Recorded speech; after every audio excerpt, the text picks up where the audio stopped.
Hello, this is the Stories Beside channel. I release videos every day for you. Subscribe and click the bell.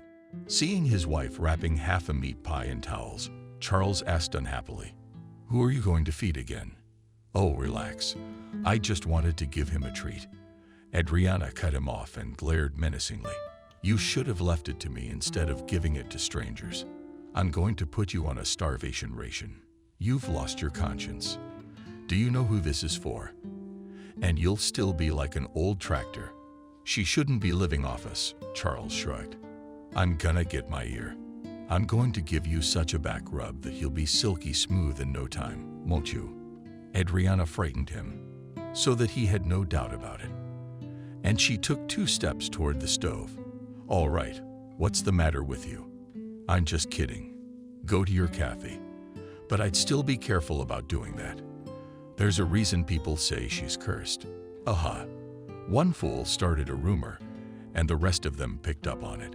So they're running around with that curse like a piece of paper. They don't know where to put it. I don't want to see you indulging them too. If I hear you say you support this outrage again, I'll attach it from the bottom of my heart. I get it. Why make it worse?" Charles begged. "Is it a pity? Bring the pie to her, let her eat it, and remember our kindness. But no one else will feel sorry for her. Charles, and I'll hit you with something, and you'll ask for it." Adriana furrowed her eyebrows and put her hands to her sides. "No, I'll have to invite my mom to visit us for a week. She'll quickly teach you to love life. Not my mother-in-law. Betty will destroy me." Not in vain he was so scared, because Adriana's mother was a strong-willed and even a little tough with a woman. The locals frankly feared her, as they knew what she was capable of. They even said, as if Betty could easily grab a cow by the horns with her hands and force it to the ground. "That's a good boy. You're starting to show me your temper." Adriana smiled and stepped away from the stove. "I'll go to Kathy's for a couple of hours and come back. We still have potatoes to perch and cucumbers to pick. That way I can do it myself." To Charles, stretching out his arms to hug his wife. "No, you can't. Last time, you almost tore it up with your grandmother. You need an eye on you. You can't leave an eye unattended. Don't look at me like that. We'll do it together. In the meantime, you can fetch some water for the bath. I'm doing the linens today, too. I'll do it. What do you say?" "All right. I'll go, or the cake will get cold. I can feel it in my heart that she's in trouble again. You don't know what's going on with the family." "You know," Charles shrugged. "Yeah, I agree." Adriana nodded and left the kitchen. Charles looked out the window and walked his wife out the gate. At the same time, a satisfied smile appeared on his face. Adriana did not go wild, as she usually did, and quickly calmed down. At the same time, she put him in his place without any effort on her part, and he was forced to submit to her will, even though he had his own opinion. He simply did not have the guts to prioritize the roles in their family. That's why most often Adriana took the initiative and controlled all the processes in the house. Like, for example, she had just instructed him to draw water for the bath, and also hinted at other household chores. In addition, order nullo during the altercation, yes, so that he almost lost the gift of speech. Not only that, immediately like a guilty child in front of his parents. In general, Charles showed a weak will, and all because he loved Adriana so much, especially since she compensated him for her emotional outbursts later anyway. Adriana went away from the house literally 20 meters, and she immediately met a local milkmaid, Christina, on the way. She moved along the road. She walked with her head held high and proud. Not only that, but she showed that she was superior in status. In fact, Christina was nothing impressive. She was an ordinary villager working on a farm. She lived with her alcoholic husband, James, with no children or prospects of ever having any. And not because her health didn't permit it. Just strong drinks negatively affected the male strength of the husband, and he was not able to give Christina a piece of maternal happiness. But she kept hoping that someday a miracle would happen and nature would reward her with a long-awaited child. But first of all, it was necessary to wean her husband from alcohol. However, James was not going to give up a bad habit. On the contrary, he is more and more often attached to the bottle, as if it magnetically attracted him to himself. At times, of course, he had an epiphany, but only for a short time, to cleanse his system and again to fill this collar. Christina fought him like a bird with a naughty bird, but she couldn't make it work, so she immersed herself in herself. In other words, she ignored his presence and concentrated solely on her own appearance. Today, on her way to Christina's farm, she painted her lips, lined her eyelids, and used mascara to enhance her eyelashes. It's as if you're not going to work, but to a cafe or a restaurant to have fun. Adriana sighed heavily when she saw her waving face and said hello for the sake of decorum. "Good morning, Christina." "Hello, Adriana." "Overhead," she replied. "You're in a hurry to get to your cows." "Of course, I have nothing else to worry about." "In a way, yes," Adriana asked with a furrowed brow. He just said that, and that's all, not paying attention, waving her hand in a squeamish manner. Christina continued on her way. "Oh well, have a good day. Take care." Adriana looked at her and shook her head angrily. She understood exactly what Christina wanted to say. Christina envied the fact that she had a good life, except for her infantile husband. And above all, that applied to her job as well. Adriana had a position as assistant to the head of administration for public relations, and she handled a lot of tasks that required a special approach, you could say. Adriana had organizational skills. A prime example was her own family.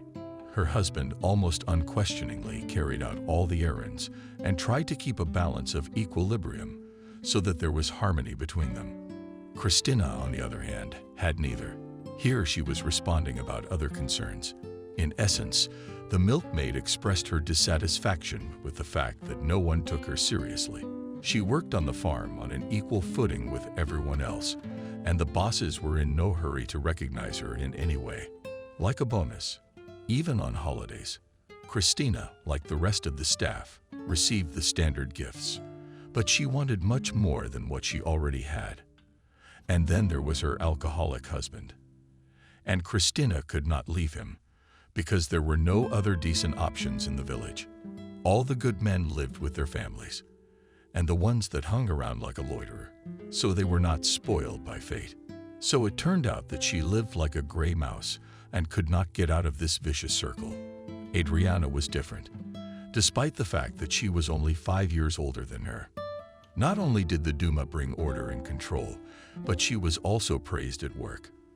The head of the administration several times nominated for the award and always supported her candidacy because they believed that if a person showed perseverance and achieved the goals, he deserves the best praise. Not to say that the prize was worth a lot of money, but the very fact of its award gave confidence and raised a step higher in their own eyes. She turned to walk, so as not to meet anyone again. Adriana walked through the vegetable gardens and approached a familiar fence. It was where her friend Kathy lived with her husband Mason, an overbearing and arrogant man. Some even said that he had the traits of a despot, but in public he behaved with delicacy and friendliness. Looking around to make sure no one could see, either pushed aside the edges of the netting and squeezed in. About this Malaysia, she had only recently learned when she came to Kathy's house and wandered along the currant hedge.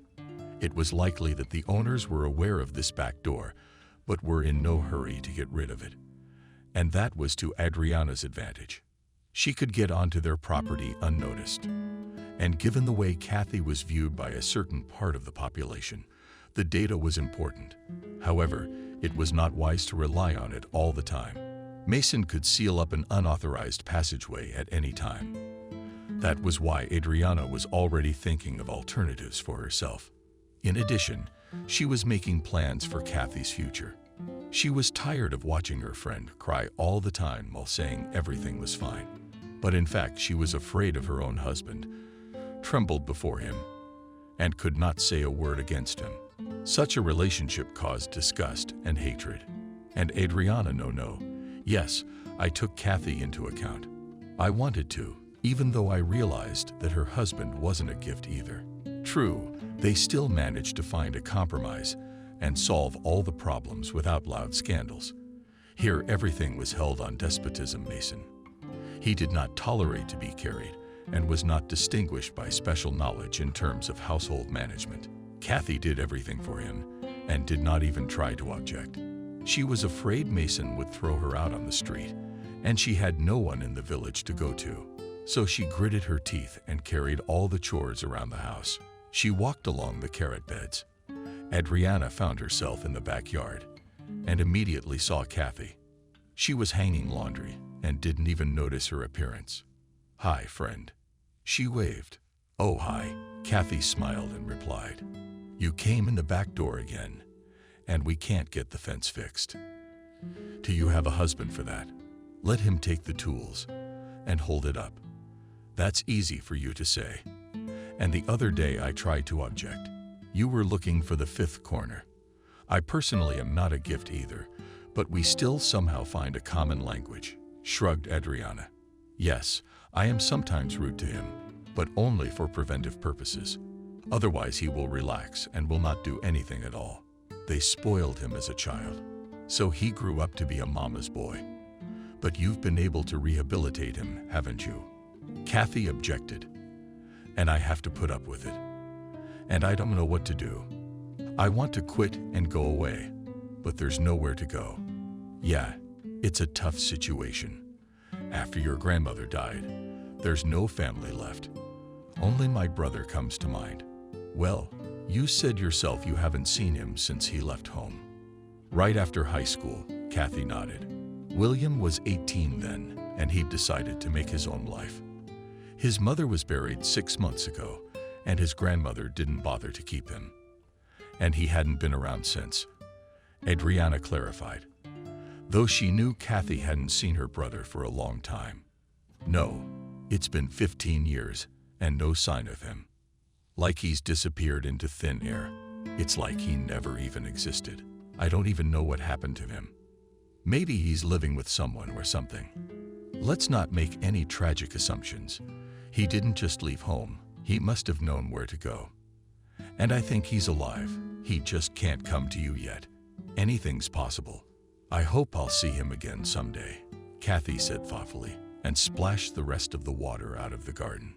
"Let's go inside. Why are we on the street like poor relatives? I didn't come to you empty-handed." Adriana smiled and pointed at the bag. "And to be honest, I guessed it right away. You smell from a mile away with her strangely, but Christina did not smell anything. Is this about that milkmaid?" Kathy's eyebrows furrowed. "Yeah, and I just missed her, so she's probably forgotten what it's like. She's on the farm by day and with her husband at night. No time to cook. It's a shame, but Christina chose this fate for herself." "You don't say, Kathy. Everywhere you look there's trouble." He waved his hand and followed her into the house. Inside it was quiet and cozy. Kathy kept the place clean and tidied up every day. She didn't even have time for dust to accumulate, and all the surfaces shone as if polished. And for that alone Mason should have thanked his wife. But no, he ostentatiously ignored what she was doing and found any excuse to pick on her and show her power. Kathy didn't know how to please him anymore. She was spinning like a squirrel in a wheel to be able to finish all the things to do by the time he came. But still she'd get her ass handed to her. And then she'd sneak off to cry. Mason probably knew about it, but he pretended like it was normal. "Have a seat. We're going to have tea." Kathy pointed to a chair and then turned on the gas to comfort and put a large kettle on it. "Aha.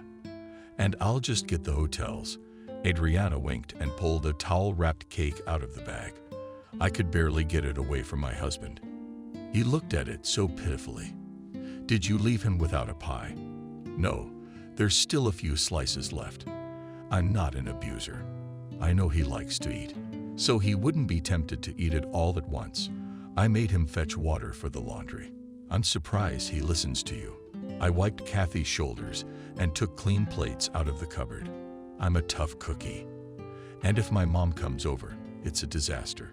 Adriana raised her index finger up and said menacingly, "Charles knows it well and doesn't get into a bottle." "Really? I don't go overboard either. Otherwise I'd hate myself. A husband should help his wife, and preferably without reminders. Unfortunately, I can't do that. Probably the face did not come out, and I do not know how to command. You have to have so much stamina to keep your voice steady. What's right is right. Otherwise, they won't listen. But you're not desperate. You and me, we'll figure something out." "What do you mean?"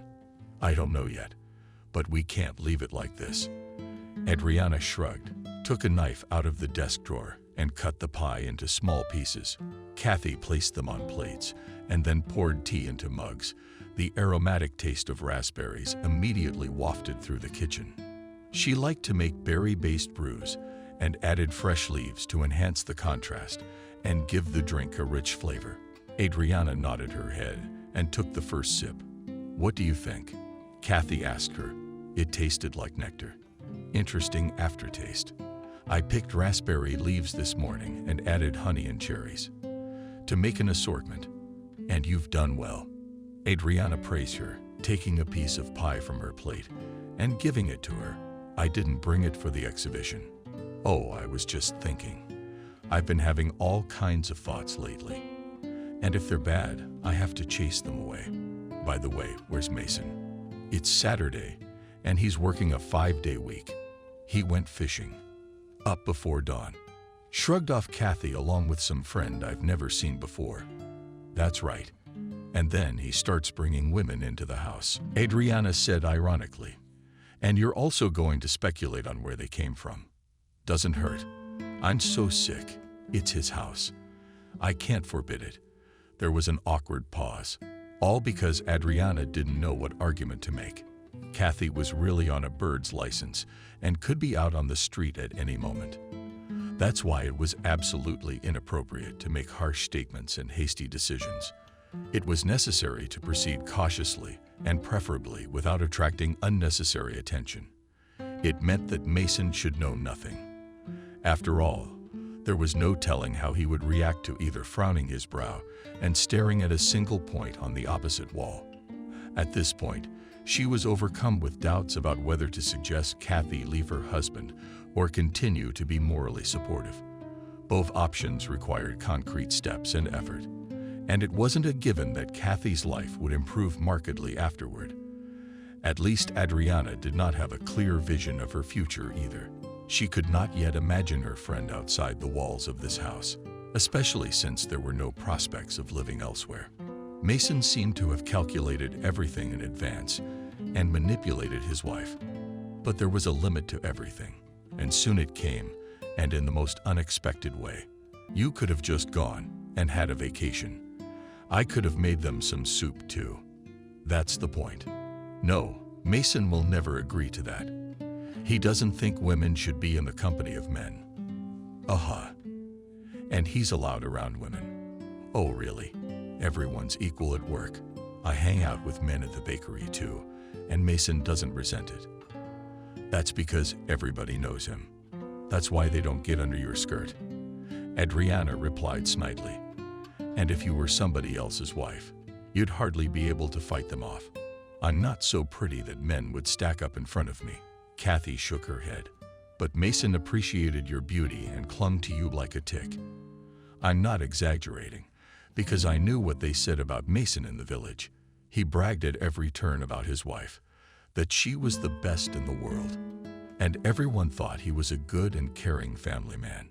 And the fact that they still hadn't been able to have kids, it didn't bother anyone at all. All in good time. That's how they reasoned. In fact, Kathy could have gotten pregnant and had a baby a long time ago. But she'd had 2 miscarriages in the last year and a half. And Mason told everyone it was hereditary, like her mom was a cuckoo. And now she was forced to suffer the vicissitudes of fate. In fact, he convinced his acquaintances and those who knew him well that Kathy was incapable of childbirth. Fate had punished her for her mother's mistakes and denied them the opportunity to be loving parents. And what was interesting was that Mason had a calm demeanor about it. He didn't seem to be particularly upset by the prospect, and he was willing to live without children as long as he was near Kathy. But that was just a screen. Mason thus covered up his own despotism while remaining a decent man in the eyes of the people around him. And he was not at all concerned that the truth might sooner or later come to the surface. It was as if he had backups for all sorts of cases. With them, Mason felt more confident and was not afraid that there would be some unforeseen event. But as you know, no one has ever been able to insure against everything. And any mistakes sometimes cost a whole life. "I've gotten used to it," Kathy replied abruptly, though it was obvious that she had a hard time with these words. "You shouldn't, friend. You can't dislike yourself like that." Adriana shook her head. "If you're always in his way, you'll end up with no past and no future at all. I don't look back. I have nothing to brag about. And I won't be sorry if it disappears into oblivion. As for the future, I don't think I can change anything." "That's what you think. You just have to make up your mind and not be afraid. By the way, how long is Mason going fishing?" "He won't be back until tomorrow, I take it." "I'm not sure," Kathy said. "They're supposed to have an important meeting there, so he'll be gone for at least a day or two." "That's just great," Adriana exclaimed. "What do you mean?" "We can go to our club to dance and have some fun. You're just sitting at home alone." "No, I can't. Mason will scold me. Somebody he knows will see me and report me. He'll come and make a scene. And I'm so tired of all this nervousness." "Oh, come on, girl. You've let yourself go. You should get out of the house once in a while." "I go to work and I have enough," objected Kathy, as if it was a big event for her to get to the bakery and back. "Don't make my knees laugh." Adriana shook her head. "It's only a 10-minute walk. You can't breathe the air in that time, and you can't breathe the air. All right, I'll give you that, but only for an hour at most. And mind you, I won't dance with anyone there. You don't have to. We can dance without a man. I'm not going to give myself a thrill either." "Then why go there at all?" "It's just for the mood, to keep the sad thoughts out of my head. I might as well listen to music at home." Kathy shrugged, not drinking the rest of her tea. "It's up to you. If you think you're up for it, come on over." Adriana summed up and pushed the empty plate away from her. "Good. There's still time. I'll make a decision by tonight. I'll be glad to see you at the club. Charles and I will be there when it opens so we don't miss anything. Will you walk back the same way, or through the wicket?" Kathy asked with a smile. "Through the gardens, so that no one would follow me," Adriana said with irony in her voice. "All right, come on, I'll walk you out." Adriana got up from the table and headed for the exit. Kathy threw her handkerchief over her head and followed her out of the house. They were almost down the stairs when they heard the chirping of birds. She shuddered with surprise. Adriana stopped and listened. It seemed to her that someone came to the wicket. For about a minute she tried to pick up any sounds, but nothing else came from there but birdsong. She breathed out a sigh of relief. She looked at Kathy and whispered, "I'm getting a little paranoid. I've got to stop with this conspiracy thing." "I think so too." So the next time they came through the gate, they went out into the city, and Adriana took the same route to the back door in the fence.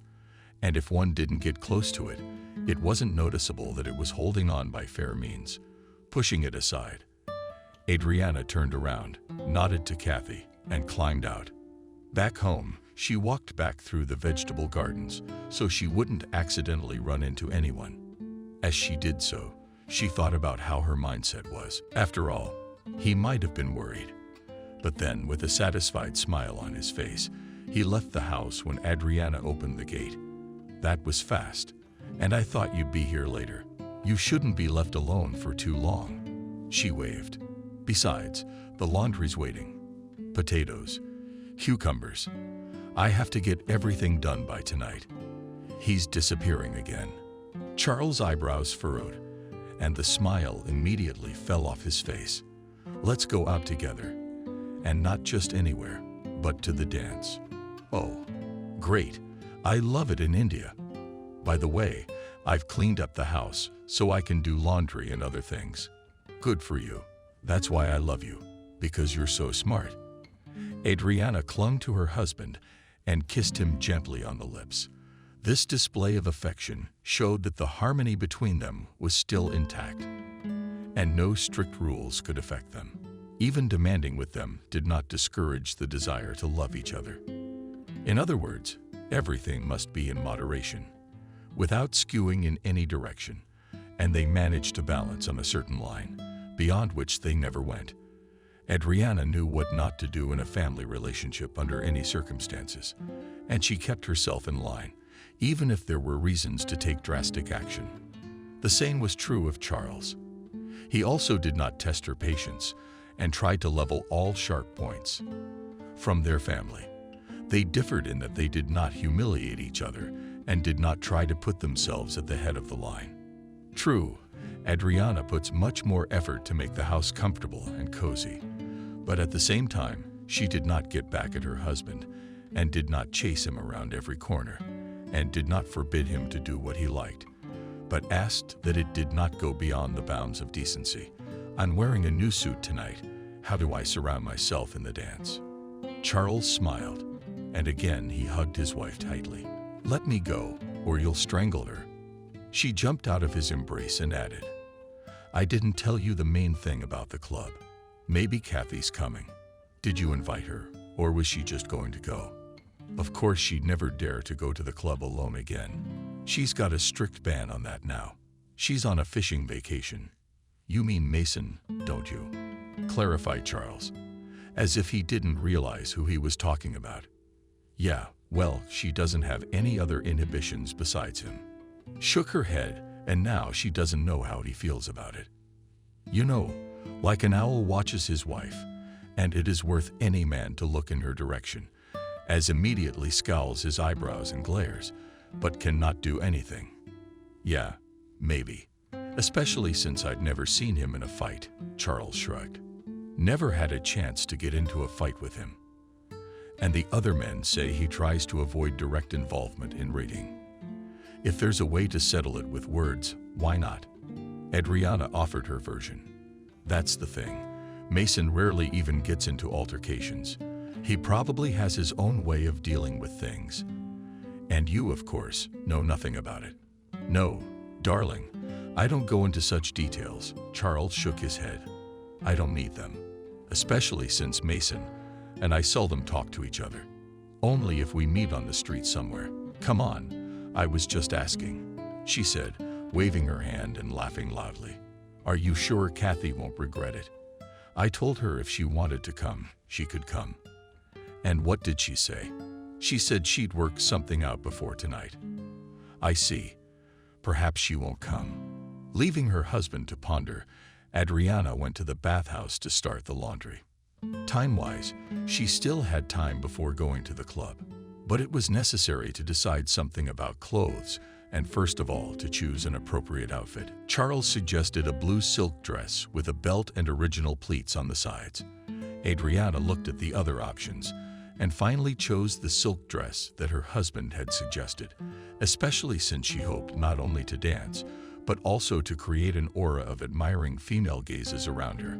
Charles calculated his chances and tried on the suit he was talking about, and it turned out that they complemented each other perfectly. From the outside, it looked as if they hadn't just returned from the registry office. Adriana twirled in front of the mirror and said quite loudly, I am such a stunning woman. You are. Charles nodded. Do you really think so, or are you here? She asked him flirtatiously. My thoughts are all about how great you look. All right then, I'll take your word for it. But look, if anything goes wrong, I'll leave you there alone.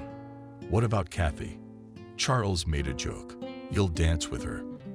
In the head, Adriana replied and pretended to be offended. I'm sorry, it was a bad joke. I figured it was. So you can relax. Let's get the laundry hung up so it's dry before dark. In half an hour, they had scattered all the clothes from the laundry on the ropes.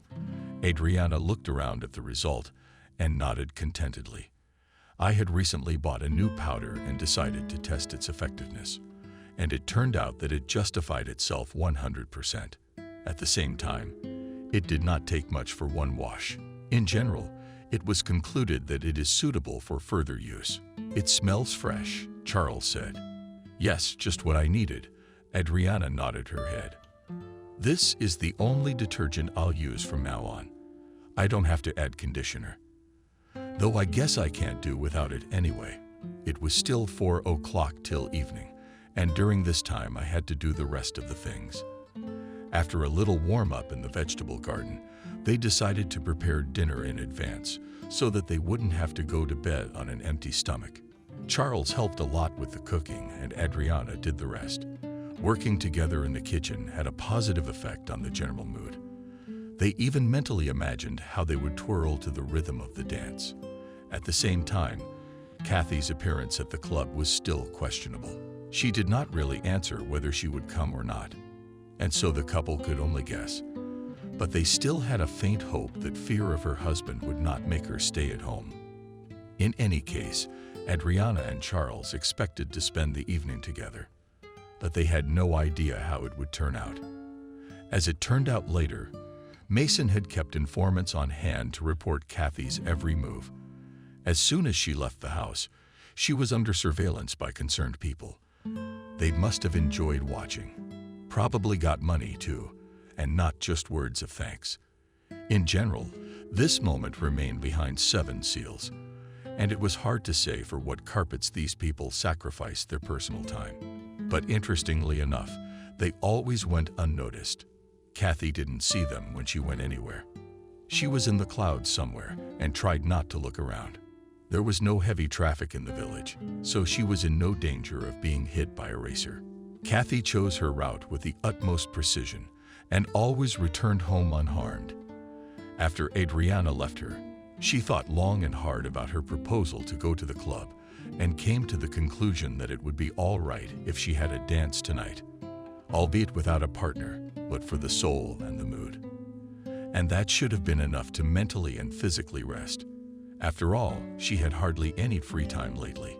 She was always doing something. It was as if Kathy had been programmed for exhausting housekeeping.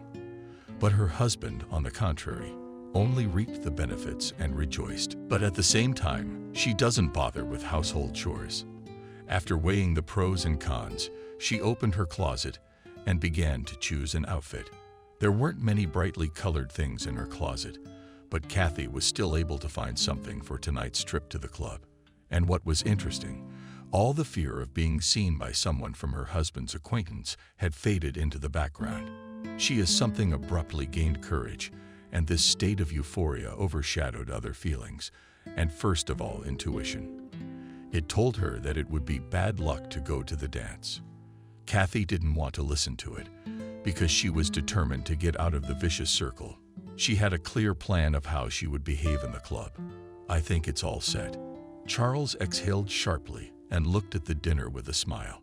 We're like a team, Adriana said. It's always worked out that way. And no problems. What do you mean? Yeah, that sometimes you have to push someone around. And it's very unnerving. Especially when the ducks are on their 5th day. I take your hint. I'll try to make it up to you, Charles said affectionately. You won't be nervous anymore. I promise. Would you like a snack for the road? No, I'm the one who shakes once, and then I'm done. Don't go on with the wrinkles, Adriana. I remembered your last birthday when you ate too much and drank too much. Well, I was overjoyed. Darling, it was my anniversary after all. Charles made a pitiful face. Exactly. And then it felt like I was the one who got the big surprise. And I was quoting everything afterward. It was so funny. Anyway, we'll save the dinner for later so it's not embarrassing. Yeah, I agree with you. All the more reason. And it's gonna be hard for me to dance with a full belly. Having changed into their festive outfits, the couple sat down for a moment, looked at each other, and left the house. On the way, they met the same disco lovers, and all of them were happy to go to the club, anticipating in advance a rousing mood. Besides, loud music was already coming from there. Adriana nudged her husband in the side and quietly said, "Look, she's here." She did. And in a beautiful dress. Charles nodded. "What did you say? Do I look worse?" "No, I think you're gorgeous. And I'm sorry for judging Kathy's dress." "Come on, calm down. I'm not mad." Adriana smiled and waved her hand at her friend Kathy. "It really looks beautiful, especially since I'm not jealous of you." "Thank you for that. I was about to fall through the ground." Charles sighed heavily and wiped the droplets of sweat from his forehead. It was obvious that he had taken his wife's displeasure seriously, but she let him know in time that she was not angry, and in general that it was a joke, aimed at watching his reaction. At any rate, that's exactly what it looked like. It was in doing so that it didn't cross a dangerous line, after which there would definitely be no turning back. Kathy waved in response as well, and with a smile on her face, she headed in their direction. She was outright glowing with happiness, as if she was here for the first time. And right, taking off Adriana. With excitement, she said, "And I was so worried that I wouldn't be able to make up my mind. But then I thought about it, and I realized I was getting myself worked up for nothing. It hasn't even been a year. How did you come to the right conclusion? I hope you won't regret it. Otherwise, you might change your mind and leave." No, I'll stay. Especially since you're here too. This is gonna be awkward. We had an agreement. That's fine. Now let's go inside and see what's going on." The club has changed a lot since the overhaul. It no longer looked like an old shabby building and did not repel with its gloomy facade, as in the old days. On the contrary, no money was spared for its reconstruction, and now the local population has an opportunity to have a cultural rest, looking at such splendor. Young people also came to the club. Previously, they could not be drawn there by any concerts, and after the renovation there were sometimes no free places left, and they had to dance in the open air. Tonight, however, they were lucky, and the club was not yet filled with dancers. Adriana took Kathy's hand and led her into the back of the room. Charles stayed at the entrance, meeting a familiar tractor driver. "I'll come back later, darling." He waved to her. "Okay, but don't stay too long," she replied with a smile. Together with Kathy, they approached the head of music and asked to play something energetic. He suggested several options, and the women chose a repertoire from the 90s. In a minute, a familiar tune came from the speakers, and it was picked up by several other clubgoers. Adriana even half-voiced sang, remembering her youth. She was so engrossed in the song that she stopped paying attention to the people around her. Kathy looked enviously at her friend. For her, it seemed, it was not quite usual to see Adriana in such a role. But at the same time, she appreciated her talent. And at the end of the performance, she clapped her hands loudly. "Did you sing so beautifully that I could hear you?" Kathy said enthusiastically. "Thank you for the compliment." Adriana thanked her. "But that's nothing. When Charles and I sing with guitar, it's a real hit.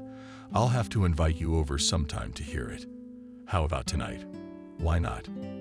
As long as my husband doesn't take it on his chest."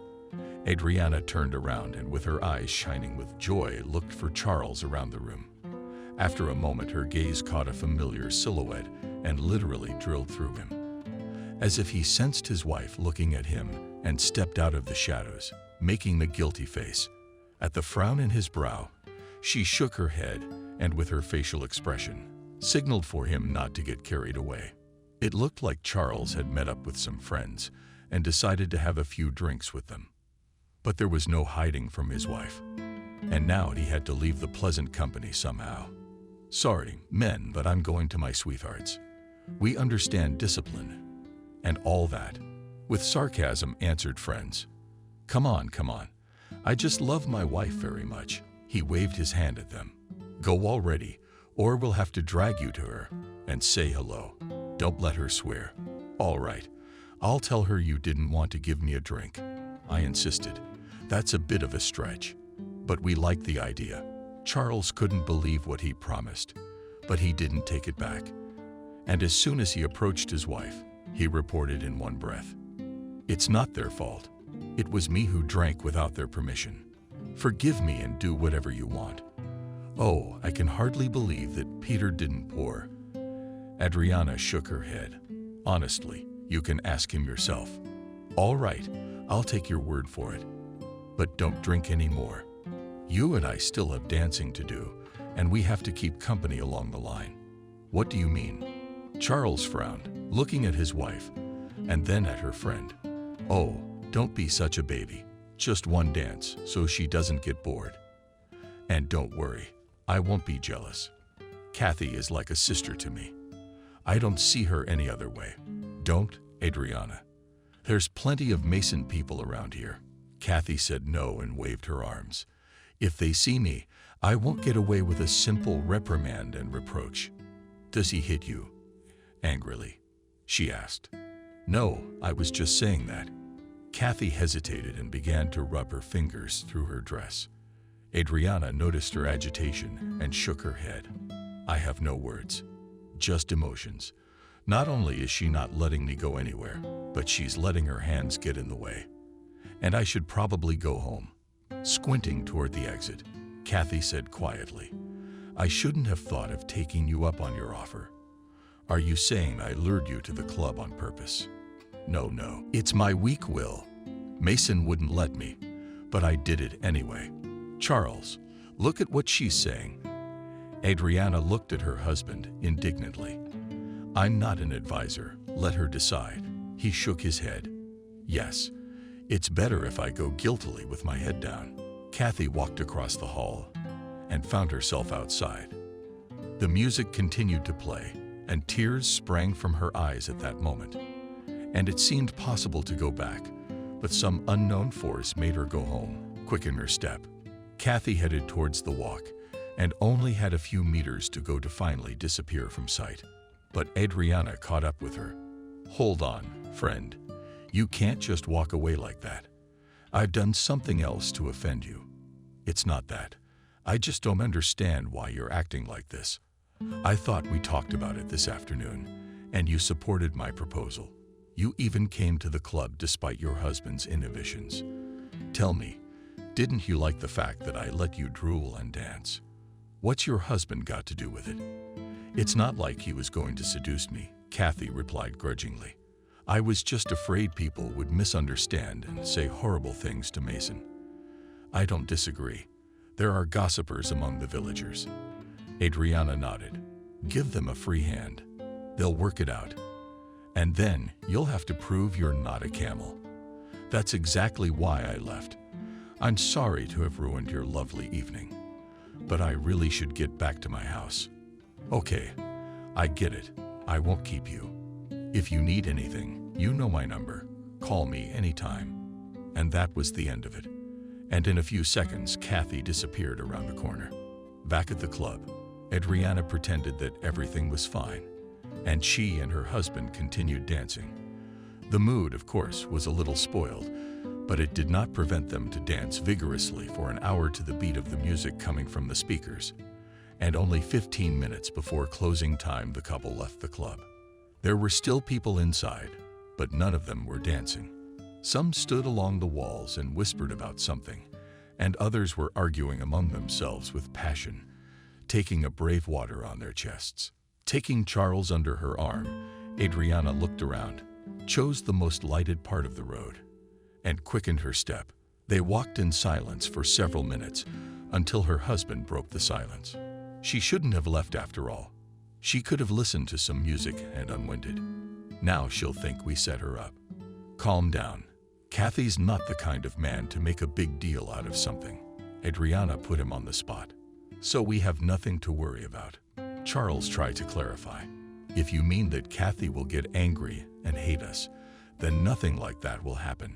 She won't make a tragedy out of it, but will draw the appropriate conclusions. All right. Well, I'll put it down to your arguments and reasoning. You're a problem solver. And I've seen that once again. And you are good at compliments. Adriana praised him. Keep it up. And who knows, maybe the day is not far off when I will be the calmest and kindest wife in the world. After this praise, Charles blossomed and walked the rest of the way home with his wife in his arms. She didn't mind, and he felt a thrill of delight and begged with pleasure. That's what the right and appropriate words meant. They warmed the soul and caused a response in the form of positive emotions. Once home, the couple did not even have dinner. Going to the club took almost all their strength. They only managed to change clothes, straighten the bed, and go to bed. Charles was asleep in about 15 minutes. Adriana couldn't sleep for another hour. She wondered how Kathy had gotten to her house and whether she was all right. I mean, my friend warned me that Mason's friends might have told him, and twisted it in their own way. It frightened Adriana and made her angry at the same time. She didn't understand how she could treat herself in such a way that even the most ordinary dancing in the club made her shiver with fear. Besides, a woman was entitled to a private vacation.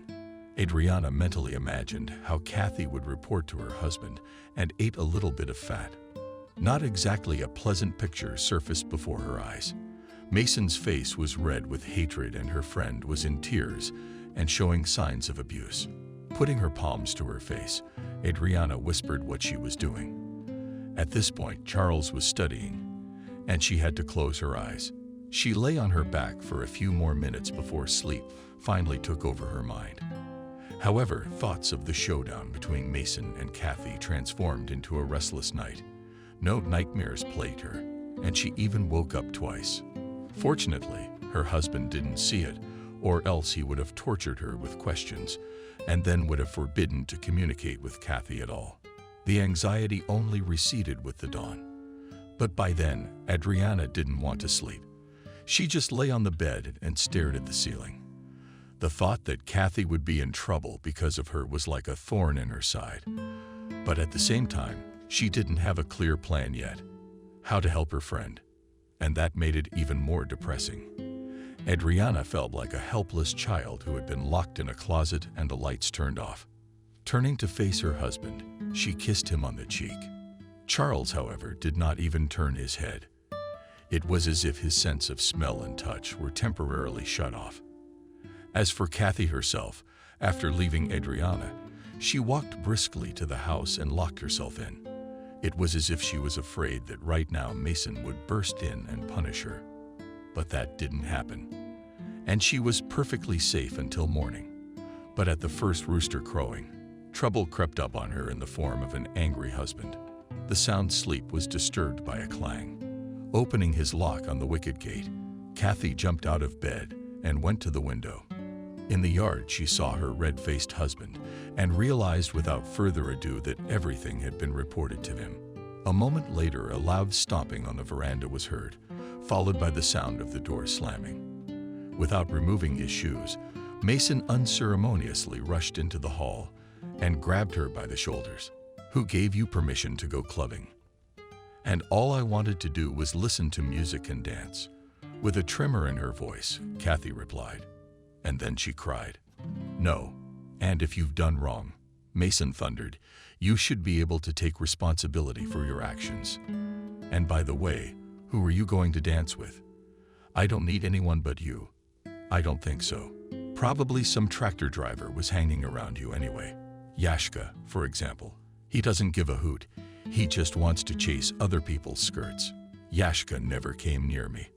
"I was alone," objected Kathy, wiping her tears. "Don't give me that bullshit." Mason put his hands out like he was going to push her. "I know you were in the company of your close friend and her husband." "Amuba, why would you say that? They're good and decent people." "Well, you should go live with them." "What are you staring at? You think I'm going to put up with your antics?" "But I didn't do anything wrong," Kathy shrugged. "I just went to a club." "That's good enough for me," Mason muttered. And he came almost right up to her. Then everything developed like a nightmare, and Kathy regretted going to the club 100 times. This ill-considered act led to a serious confrontation. Mason showed not only with words, but also partly with his hands who was the boss of the house. It was worth nothing to him.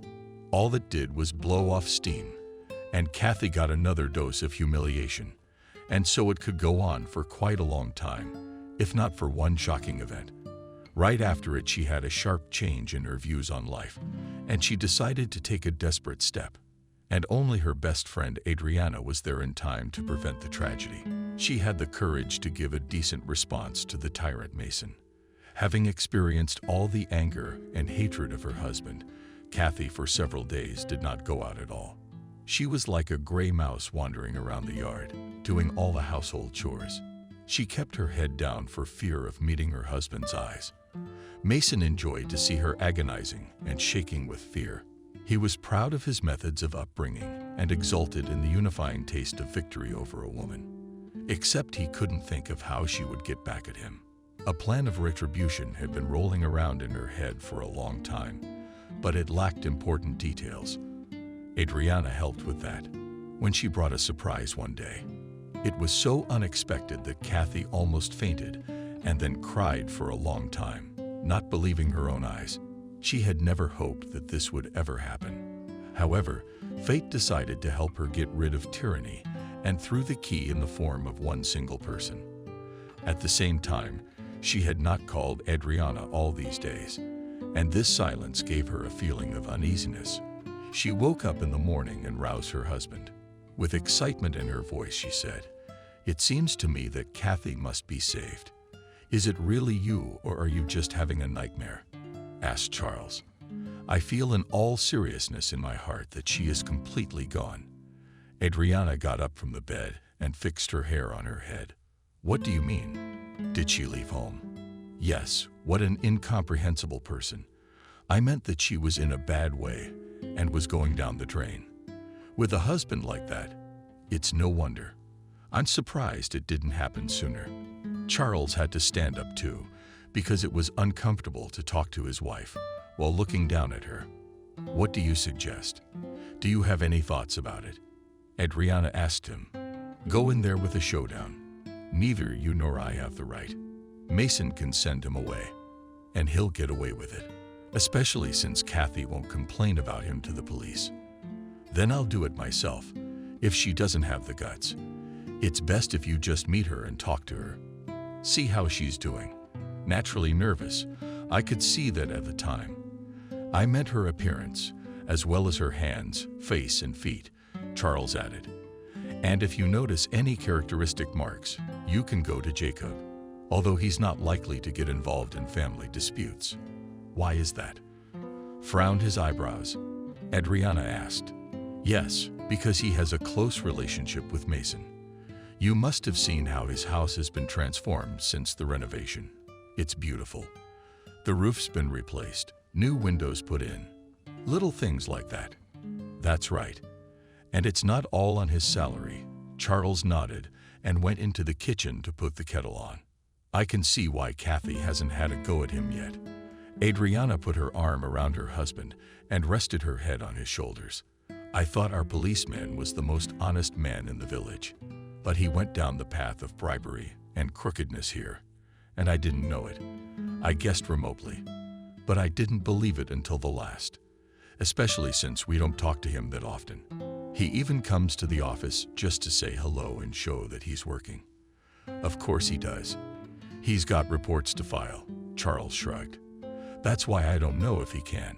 And would he want to help you? You'd have to fight with Mason and refuse his handouts." "Yeah, it's a bit of a stalemate," Adriana replied in a sad voice. "But we have to do something. Otherwise, Kathy will never get out of this vicious circle. It's important that she realizes the futility of living with Mason. Otherwise, it's like we're supposed to help her with good intentions, and then we're the ones who get screwed. That's not gonna happen. You don't have to worry. I'll find a way to make Mason respect Kathy. And if I have to, I will go to extreme measures. And that's when he'll know what an angry woman is." "I'm already afraid," Charles smiled. "You're in no danger, so you can relax." Adriana replied humorously and kissed him gently on the lips. "Let's have breakfast and I took a walk to Kathy. I can't wait to see her." Something like that. "I'm gonna give her a pep talk. And then I'll go to the office. I've got 2 applications to send out to the region." "Okay, then I'll fry some eggs and make sandwiches." Adriana nodded in response and began to tidy herself up in front of the mirror. Charles looked in her direction and fairly faltered his tongue. It was only in the morning when he woke up that he could see her lush hair in all its glory. The rest of the time, she either did her hair in pigtails or put it up in a ponytail.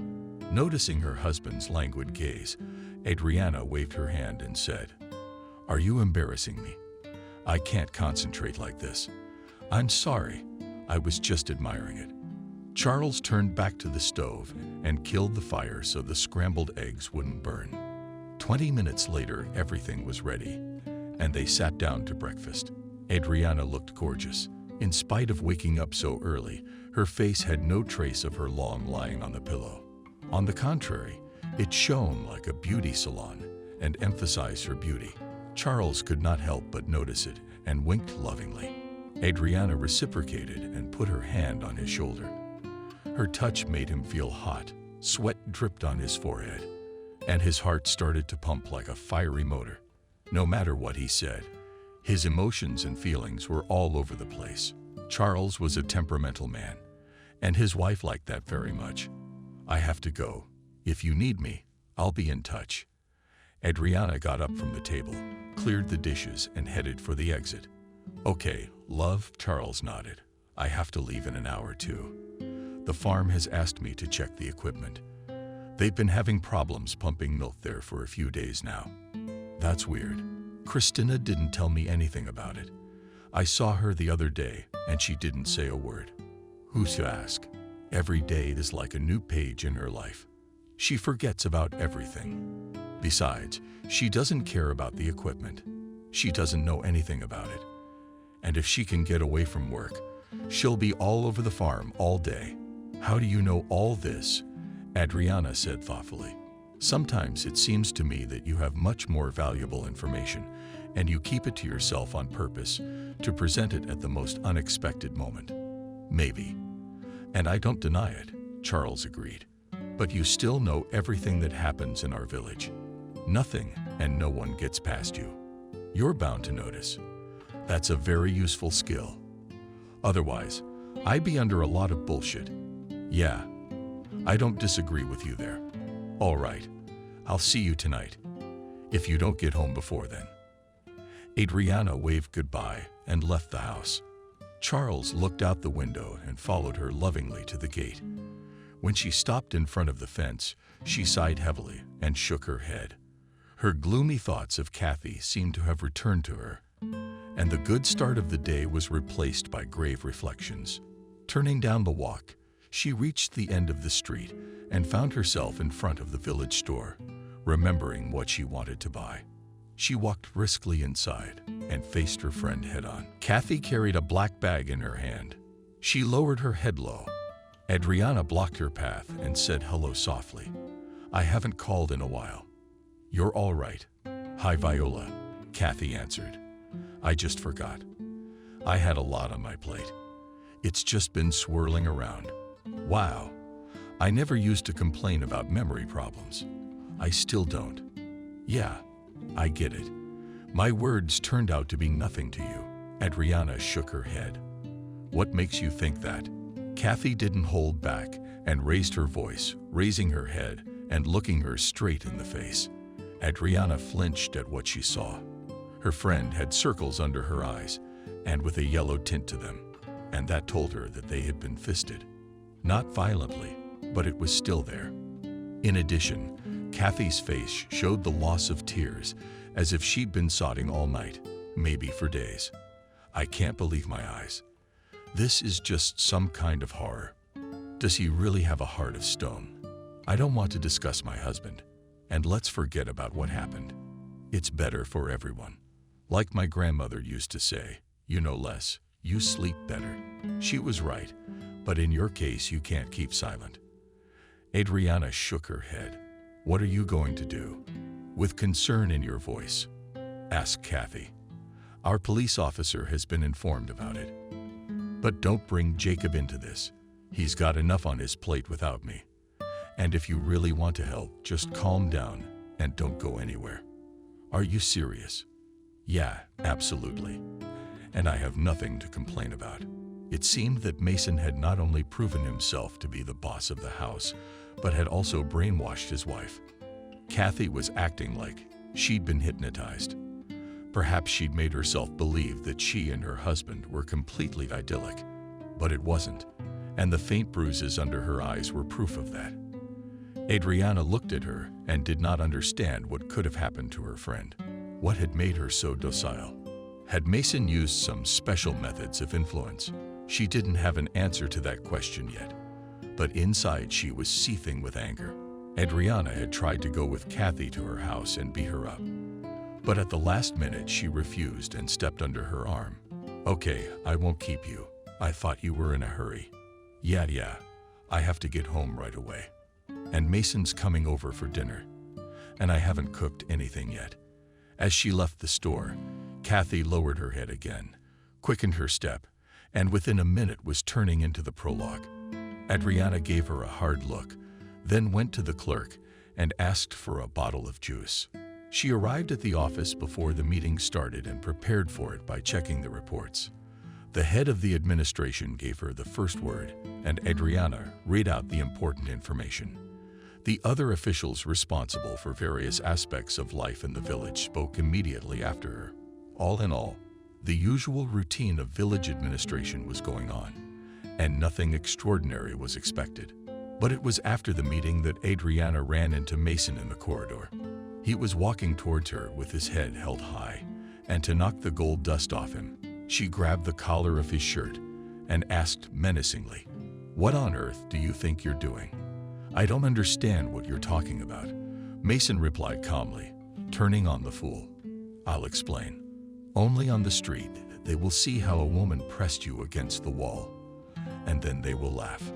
So be it. Maybe she's in love. Yeah, sure. That's all I need." Adriana pushed Mason toward the exit, and once they were on the porch, she asked again, "Who gave you permission to hit and humiliate a woman? I never laid a finger on you. All you can do is look at me and nail me to the ground." "That's right, and I'll have no trouble dealing with you," Adriana threatened him. "Don't scare me. I'm not the last man in this village," Mason said proudly. "And if they find out who is, I don't think you'll even know what hit you. And don't try to hide behind your connections. They won't help you." "You think so? Maybe I got a trump card. You have nothing but your worthless soul on the sea of eyebrows and flashing eyes," replied Adriana. "If you've decided to stick up for Kathy, you're trying in vain." Mason blurted out, "I've decided what I'm going to do with her. And if you're going to be a nuisance, I'll tell your infantile husband how to make his wife obey. He and I don't have a problem with that. But you're right to point out that I don't try hard enough." "In what way?" "That's what I mean. Don't thank me." I hit him below the waist with my knee. He almost fell to the ground, but she grabbed him by the collar and put him on the bench. "Breathe a little. You can't be nervous now, can you? Well, you don't have to go on.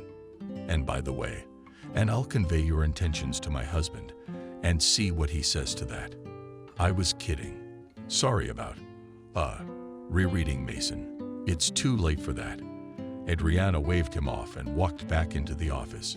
Mason remained seated on the bench, nervously pressing his hand against the spot where the blow had struck. He hadn't expected her to charge between his legs, but now he no longer had any doubts about her physical strength, and what people had said about her stern and fiery temper was true. Adriana could really give any man in the village a head start. Her father had taught her that, having once led a self-defense section at the local school. Noah taught the younger generation to stand up for themselves. Adriana also went to his classes and soon beat the boy for tearing her notebook, and her father forbade her to use the skills she had learned on her peers. Not only that, refused further visits to the sections. But this did not prevent Adriana from continuing to practice Sambo. True, after her father's warning, she had to secretly go to the gym. And it was the best time of her life. She was happy about her own successes, and when she performed at the competition and took the second place, her father cried and said that with persistence and perseverance you are like me. And if you do not stop, you will achieve a lot in this life. Exactly 5 years ago, he passed away. He died of a heart attack, but not forever, remembered these words and never stopped trying to achieve her goals. For that she was praised and respected in the administration, and people like Mason also feared her. It all combined to give her the confidence that she was on the right track. Having finished the main business in the office, Adriana was already at home at 3 o'clock. Fortunately, her husband had returned by then. He had put off the equipment at the firm and received a good bonus for it, not putting it aside and not holding anything back. She told him about the incident that had occurred with Mason. The latter listened attentively and said angrily, "You were wrong to get involved, of course, but thanks for the warning. I'll take it into account, and I'll talk to him sometime without prying eyes." "While you're thinking about it, Kathy might get hurt even more," Adriana objected. "All right, I'll go to him right now and find out," Charles suggested. "No, don't. He's had enough of me. I'll tell you what I suggest. We should find her brother and tell him everything." "Where are you gonna find him? You said he left home when he was 18. Those were Kathy's words. I didn't see it myself." Adriana shook her hands. "Exactly. So I don't think you're going to get anywhere," Charles shrugged. "Are you doubting me, or are you scared of Mason? You're going to say that I can stand up for you and me. You just don't see it. I see it all, my love, but it makes it so much easier for me to keep our family safe. I learned to fight in my time, and now I'm not afraid of anyone." "What a fighting wife you are, aren't you?" Charles complimented her and hugged her gently. "Thank you. I am pleased to hear that." Adriana nestled against his chest and gave a faint cry. A specific plan. She didn't have a plan for finding William, but she knew someone who might be able to help. They had been in the same class in their younger years and had attended her father's Sambo section together. Liam was considered to be a promising and hopeful student, but in the end he still lost at the competitions. However, this circumstance did not affect his further sports activities, and after a while Liam achieved his goals. He won gold at the regional tournament. Victory among strong and equal opponents inspired him to great achievements. A year later, he was allowed to open his own section. Slowly, it began to gain momentum, and soon it grew to a large sports center. Liam became not just a qualified coach, but also a businessman. And given the specifics of his activity, he quickly gained the necessary connections. He was attracted by people from the criminal world, who needed to keep themselves in shape all the time. And soon Liam began to be invited to visit authoritative personalities. He did not refuse and showed them everything he was capable of. As a result, he was granted permanent protection. Liam no longer worried that his sports center might be shut down. Everyone in town knew who came to see him. Remembering her old high school buddy, Adriana decided to go to him. He was in the kind of circles where William could go. All the more so because she had no other options. However, she did not tell her husband about it, but only said that she would ask her former classmate to help with the search. Meanwhile, Mason had come to his senses and had already thought of a plan to get back at Kathy. She waited for him all day, thinking he'd be here by lunchtime, but he didn't show up until evening, and she knew from his grim face that there was going to be a scandal. But she didn't know why. I mean, Mason could have gotten into an argument out of nowhere, putting a hot dinner and a full shot in front of him. She mistakenly hoped he'd eat and calm down. Instead, Mason threw the plate, and it fell to the floor with a clatter. "Wash up. I've got a nerve." My dear Kathy's eyes rounded. "It's borscht. You always asked me to make it for dinner. It's not cooked well. It stinks." He went on. "You're going to get your way. You're a worthless hostess, and you'll sleep in the bathhouse tonight." "What am I being punished for?" Kathy sat down on a chair, covered her face with her hands, and sobbed. But Mason was not moved by this. He began to call her even more hurtful words. Then he grabbed her by the collar of her blouse and threw her out of the house. As she fell on the steps, she put a hand to her right side and winced in pain. It took her a few minutes to regain consciousness. Fixing her robe on herself, Kathy stood up and with a considered gait, headed for the bathhouse, closing the door behind her so Mason wouldn't burst in and finish her off. She sat down on the bench and cried again. She had no more hope of escape, and at that moment she said these words, "How wrong was I, Adriana, not to have listened to you?" And as if through from a distance, her friend heard her pleas, clutched at her heart. She sighed heavily and looked around. There were only a few people on the bus, and none of them paid any attention. But the appearance of Charles could raise a lot of questions. That was why Adriana had chosen public transportation from the village to the city, but she was glad for it. It took her almost an hour to get there before they reached the station, and in order not to waste time, she did not call a cab and went to the sports center. 20 minutes later, they were there and Liam personally came out to greet her. "Hi, Adriana. What a surprise you've given me." "Hello, Liam." She answered his greeting. "To be honest, I didn't expect that I would have to come to you. Life is such a thing that you don't know where you will find and where you will lose." The satisfied smile of my old friend inspired optimism and hope that I would be able to get his support. "I'm not just here to grind meat. I've got important business to attend to, and it doesn't wait long. I'm not surprised. No one comes to me out of boredom. Let's go to the office and you can tell me all about it."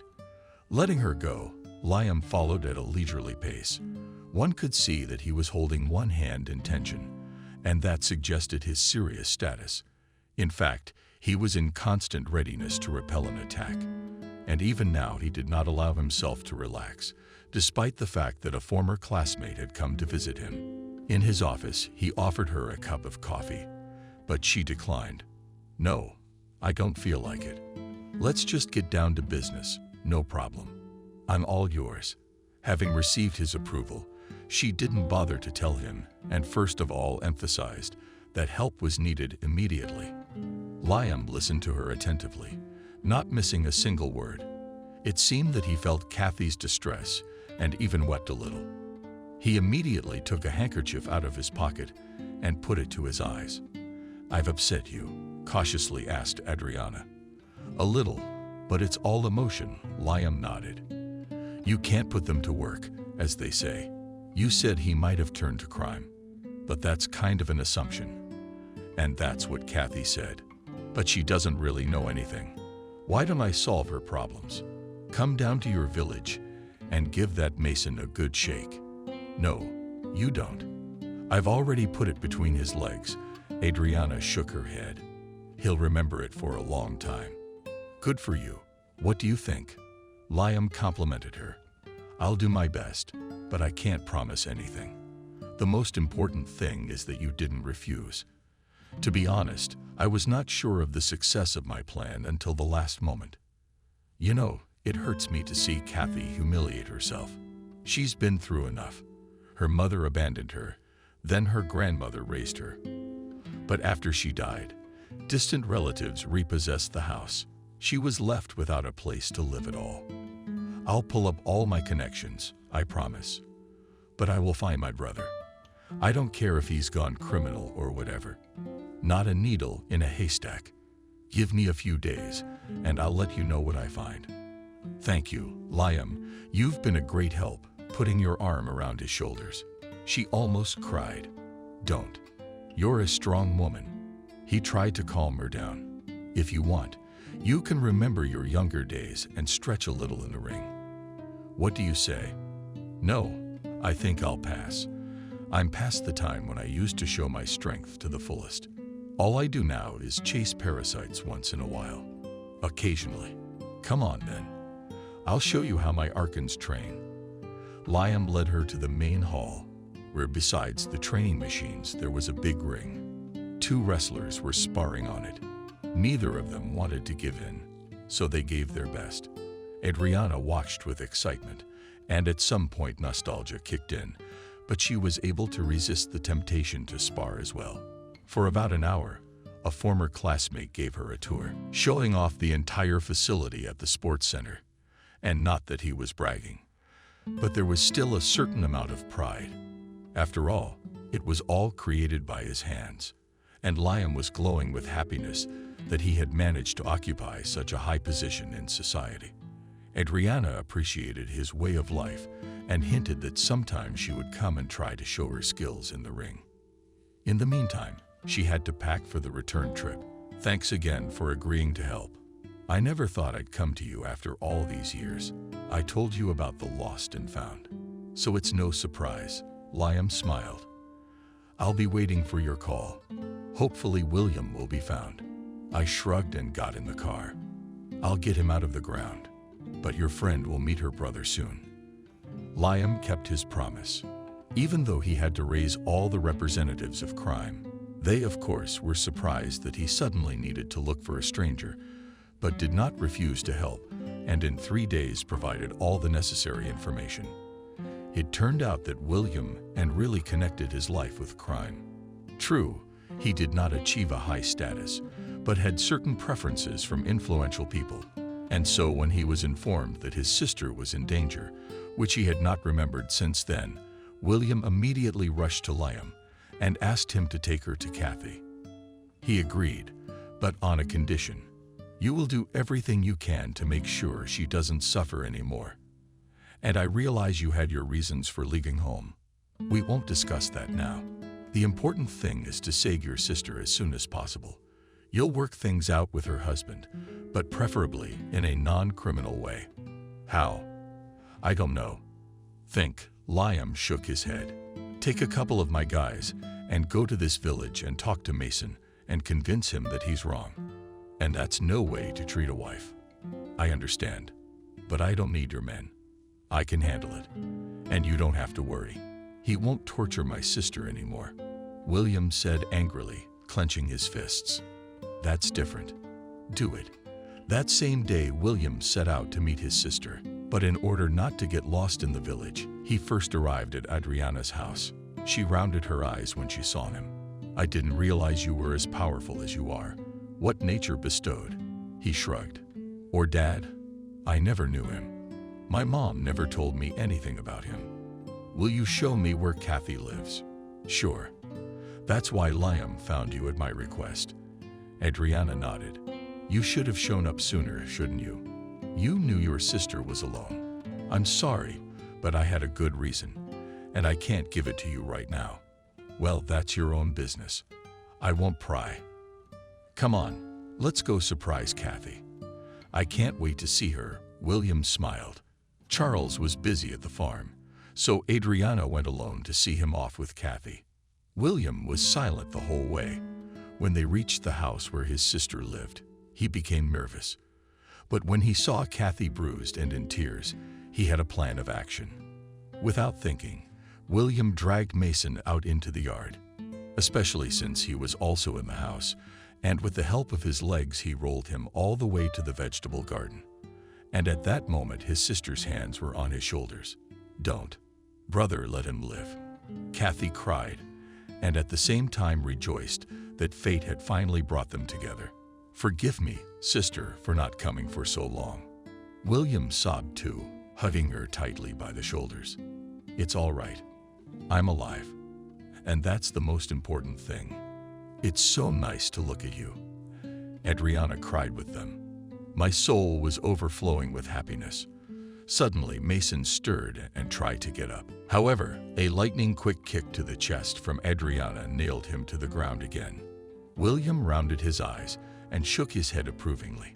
Exactly right, and most importantly, non-fatal. I still have a lot of ideas about how to deal with him. Don't. I've got it all figured out, and I'm ready to divorce Kathy. Mason pleaded, clasping his hands to his chest. You'll do that. But first, you'll answer for abusing my sister. I've been told everything. So look for the fifth corner.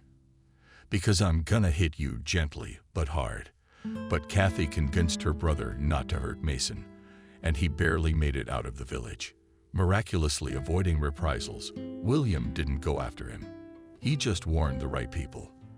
And the tyrant received a warm welcome in town. What was done to him? It remains a mystery.